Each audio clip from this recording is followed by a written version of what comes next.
आज हम बात करेंगे एक ऐसे मंदिर की जो सदियों से आस्था और विज्ञान के साथ साथ कई ऐसे रहस्यों से घिरा रहा है जिनके सामने आज की आधुनिक समझ भी मौन है। यह बात महज किसी एक चमत्कार की नहीं बल्कि उन सभी सवालों की है जो ना जाने कब से लोगों के मन में उठते रहे हैं। सवाल कि आखिर इस मंदिर का निर्माण किसने कराया, सवाल कि यहाँ शिवलिंग की स्थापना किसने की, कैसे इतनी ऊंचाइयों में इतने विशाल पत्थरों का मंदिर खड़ा किया गया।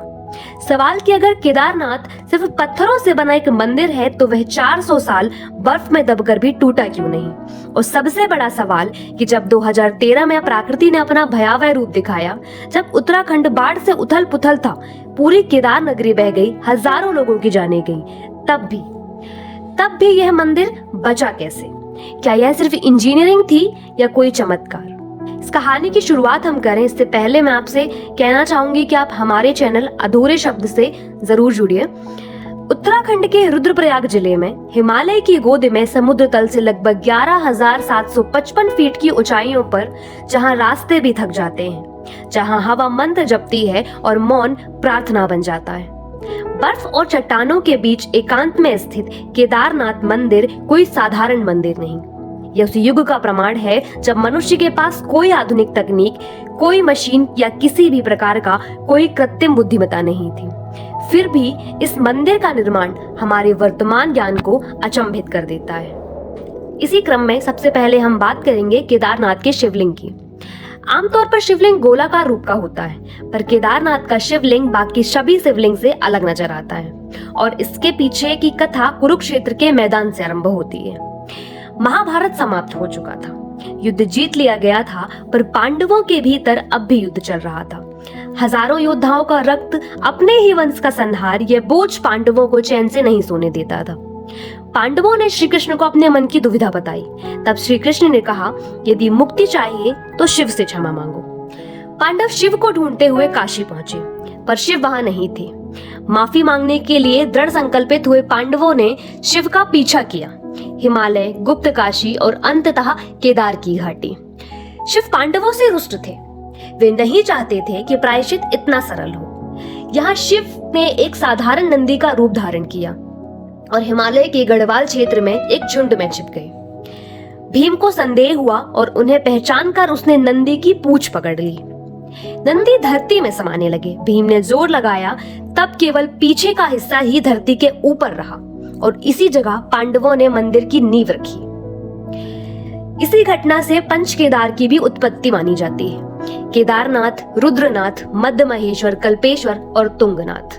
केदारनाथ की स्थापना को लेकर इतिहास कई हिस्सों में बटा है, पर पौराणिक कथाओं के अनुसार केदारनाथ की पहली स्थापना पांडवों द्वारा की गई। पांडवों ने शिव के धड़ के आकार की असमतल प्राकृतिक शिला को पूजा का केंद्र बनाया। यह कोई तराशी हुई मूर्ति नहीं थी, यह स्वयंभू स्वरूप था।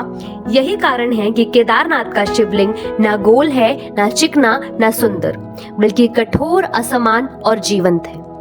यह 12 ज्योतिर्लिंग में से एक सबसे ऊंचा और सबसे पवित्र स्थान है। यह 4 धाम यात्रा और पंच केदार का मुख्य केंद्र भी माना जाता है, क्योंकि शिव ने यहाँ पांडवों को प्रत्यक्ष रूप में दर्शन देकर उन्हें पाप मुक्ति प्रदान की थी, जिससे यह स्थान शिव दर्शन और तीर्थ यात्रा के लिए महत्वपूर्ण हो गया। 8वीं सदी में शंकराचार्य ने केदारनाथ मंदिर को पुनर्जीवित किया, उसे एक व्यापक तीर्थ के रूप में स्थापित किया। उन्होंने देखा पूजा तो हो रही है पर संरक्षण नहीं है। उस समय मंदिर जर्जर और जोखिम से भर गया था। तब शंकराचार्य ने इतने ऊंचे हिमालय की कठोर जलवायु में स्थानीय ग्रेनाइट पत्थरों से आज का विशाल मंदिर बिना सीमेंट, बिना लोहे के स्थापित करवाया और उसे संपूर्ण भारत में शिव भक्ति का प्रमुख केंद्र बनाया। यहाँ पत्थर एक दूसरे में ऐसे फिट हैं जैसे श्वास और प्राण। कहते हैं कि भारत की 4 दिशाओं में 4 धाम स्थापित करने के बाद जगत गुरु शंकराचार्य ने 32 वर्ष की आयु में यहीं श्री केदारनाथ धाम में समाधि ली थी। आता है सबसे अविश्वसनीय सत्य। इतिहास बताता है कि लगभग 14वीं से 18वीं शताब्दी तक केदारनाथ मंदिर लगातार बर्फ में ढका रहा। पूजा बंद हो गई, मार्ग टूट गए, यात्रा असंभव हो गई, लेकिन मंदिर नहीं टूटा, शिला खिसकी नहीं, गर्भगृह डूबा नहीं। आम स्थिति में कोई भी पत्थर का ढांचा इतने लंबे वक्त तक बर्फ में दबा रहे तो या तो वह टूट जाता है या उसमें कोई दरार आ जाती है। पर जब इतने लंबे ठंडे दौर के बाद बर्फ हटी तो मंदिर वैसे ही खड़ा था जैसे किसी ने समय को थाम लिया हो। भूवैज्ञानिक ने भी इस बात की पुष्टि की है कि यह मंदिर लंबे समय के लिए बर्फ में ढका रहा और एक बार फिर मंदिर की संरचना ने मंदिर को सुरक्षित रखा। केदारनाथ की वास्तुकला भी अपनी तरह में अलग है। यह पत्थरों को जोड़कर बनाया गया बिना किसी सीमेंट की गांठ के एक ऐसी तकनीकी से बना है जो आज के वैज्ञानिक के लिए भी पहेली है। यह निर्माण शैल शैली और इंटरलॉकिंग स्टोन तकनीक से मजबूत बना है, जिससे भार मंदिर के पूरे हिस्सों में बट जाता है। इस वजह से मंदिर ने हजारों वर्ष और कड़ाके की ठंड में भी अपनी पकड़ नहीं खोई। अब आते हैं उस दिन पर जब प्रकृति क्रुद्ध हो उठी। 2013 में उत्तराखंड में जबरदस्त बाढ़ आई। मंदाकिनी नदी रौद्र रूप में आई। हजारों टन मलबा, चट्टाने, जल प्रलय, पानी ने सारे गांव और संरचनाएं बहा दी। लेकिन कुछ ऐसा हुआ जो इतिहास में चमत्कार जैसा माना जाता है। केदारनाथ मंदिर बच गया और इसके पीछे का सच सिर्फ विज्ञान या सिर्फ विश्वास नहीं बल्कि रहस्य बन गया। गलियारे में अचानक एक विशाल पत्थर मंदिर के पीछे आकर ठहर जाता है, जब किसी आदर्श आदेश से दिशा बदल दी और पानी का बहाव मंदिर की ओर आने नहीं दिया। शिला ने पानी के बहाव को दो हिस्सों में बांट दिया, जिससे पानी का तीव्र वेग मंदिर तक न पहुंचे।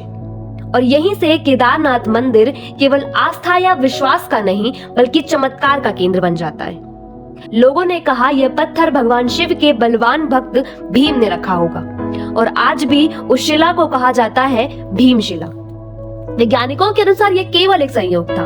यह पत्थर भूस्खलन के कारण नीचे आया और मंदिर से टकराने ही वाला था, लेकिन उसका कोण बदल गया। पर सवाल अब भी वही है कि अगर यह सिर्फ संयोग था तो वह चट्टान मंदिर के ठीक पीछे ढाल बनकर क्यों खड़ा हुआ? हजारों टन मलबा आया, सब कुछ टूटा, तो सिर्फ मंदिर के पीछे एक शिला कैसे सही जगह रुकी? अगर आपको लगता है कि केदारनाथ के रहस्य यहीं खत्म हो जाते हैं तो रुकिए। अब हम उस सबसे पेचीदा सवाल के बारे में बात करेंगे जो विज्ञान और चमत्कार को आमने सामने लाकर खड़ा करता है। एक सवाल जो विज्ञान भी पूछता है और आस्था भी।